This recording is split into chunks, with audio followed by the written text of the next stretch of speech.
বাংলাদেশের খ্যাতনামা পত্রিকা অফিসে প্রথম আলো, ডেইলি স্টার যেভাবে জ্বালিয়ে দেওয়া হয়েছে, পুড়িয়ে দেওয়া হয়েছে, burn down to the ground even, যেটা বলতে চাই, এরকম দৃশ্য সারা বিশ্ব দেখেছে। সেটা আমাদের জন্য লজ্জার জাতি হিসাবে।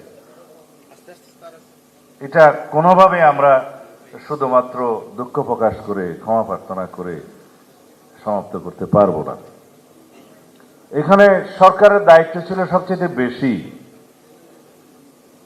কারণ এরকম একটা প্রেডিকশন, একটা অনুমান ইন্টেলিজেন্স রিপোর্টে থাকে সব সময় যে এই ঘটনা এইভাবে হলে যদি তারপরে কি কি হতে পারে সেগুলো অনুমান করা হয়েছে। আমরাও জেনেছি সেই ইন্টেলিজেন্স রিপোর্ট, কিন্তু সেটা আমলে নেওয়া হলো না কেন? আইন শৃঙ্খলা বাহিনীকে বলার পরেও শুনেছি 1-2 ঘন্টা পরে তারা রেসপন্ড করেছে। সেটা কেন? কাদের হাতে আমরা এই রাষ্ট্র ব্যবস্থা দেব? এই জনগণ দিবে।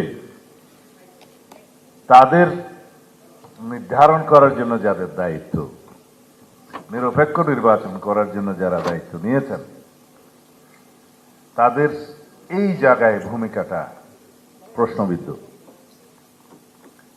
বেশ কিছুদিন যাবৎ আমরা গণমাধ্যমকে চিহ্নিত করে, টার্গেট করে কিছু কিছু গণমাধ্যমকে এরকম হামলা করতে দেখেছি। নতুন তো নয়, অনুমান করা উচিত ছিল।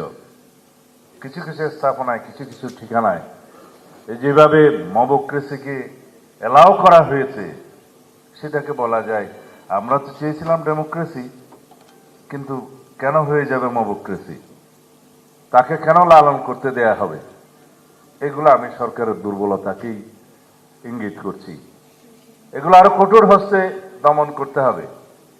বহির্বিশ্বে বাংলাদেশের ভাবমূর্তি বিনির্মাণের আমাদের এখনই সময়।